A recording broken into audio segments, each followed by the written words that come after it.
waltajjii gaafa wiixataa darbe irratti hundi keessan haasaa isaanii dhaggeeffatanii kan boossan kan keessi keessan baay'ee gammachuudhaa kan keessi kan boossan sochii diinarraayis kan ka'e kan keessi keessan haaree boossan hundumtuu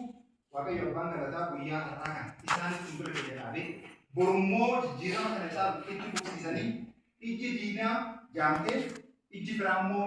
gurguddattee waan baay'ee misooma guddaa dhaloota bakka buusanii jireenya uummata magaalaa kanaa jijjiiranii ofii isaaniitiifis abbaa galataa riivaanii galataa kan Itoophiyaa kan milkaa'inaa riivaanii dhufanii magaalaa keenyas gara guddaatti ceesisanii ofiidhaafis ergama kana oliititti ol darbanii magaalaa kana duwwaa osoo hin taane uummata Oromoo saba Oromoo guddaa kan tajaajiluu bakka danda'anitti isa biratti darbee sabab sablammoota Itoophiyaa keessa jiranii fi uummata Itoophiyaa hunda guyyaa isaan itti tajaajilan guyyaa kabaja kana caalu guyyaa olaantummaa kana caalu Waaqayyo ammas dabalee akka isaaniif kennu Waaqayyo isaaniif kadhachaa sagantaan kun har'a asirratti kan saaqame ta'uusaa asumaan ibsaa galata isaaniif qabus asumaan agarsiisaa waan kana keessaniif baga nagaan dhuftanii galatooma jechuudha.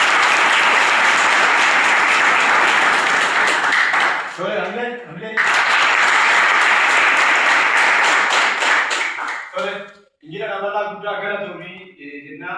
yaada guddaa fi yeroo gurguddoo dabarseera.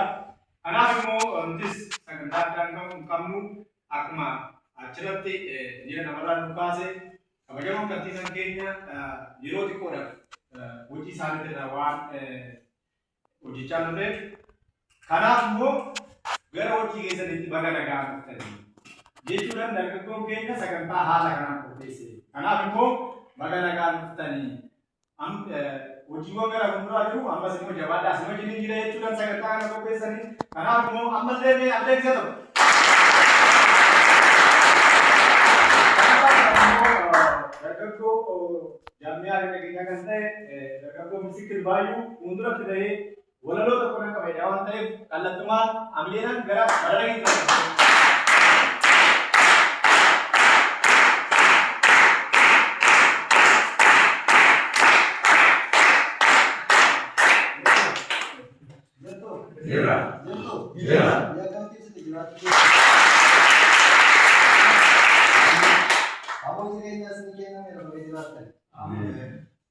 Akkam jirtu naguma nagaan sin gaafadha kan dursusiisuma keessumoonni keenyis baga nagaan dhuftan noora qabadhaa keessuma. Yaa gooticha misoomaa yaa isa onnee barbaada hiyyummaa gadi qabeetu goba hojii isaa hunduu argeetu garaan isaa isa coomaa hojii isaa isa argeetu garaan isaa hundi coomaa. Ajaa'iba waaqaa nama dinqisiisaa tokko beekaa godhee tokko deegaa godhaa tokko gowwaa godhee tokko gantuu godhaa takka ifa godheetu takka dukkana godhaa takka ifa godheetu takka dukkana godhaa. Safuu kan hojii isaa kan beelee beeluu baasaa kan dheebote dheebuu baasaa maalaa jennu kan ogummaa akkasaa maalaa jennu ogummaa akkasaa. Kadhataaf jaamaa bira hin darbu haadha hiyyeessaaf kan garaa laafu kan naafatee osatti diriirsaa maaliif hin hubattanii ogummaa akkasaa maaliif hin hubattanii ogummaa akkasaa. Hubadhaa yaa namaa daandii darbatamee afaan boolla leencaatti hin du'a jedhanii osuma eeganii jiraataa taasisee Yesuus gooftaaniif silaa safuudha hojii waaqa keenya qaalitti buusee warra diina keenya qaalitti buusee warra diina keenya.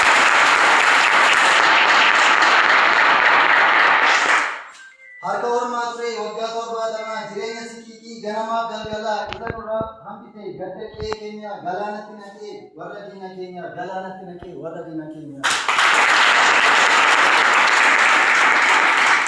Murtoo baasanii nu balleessuudhaafi garuu guyyaan jira nama kakuudhaafi nuti garuu hin duune.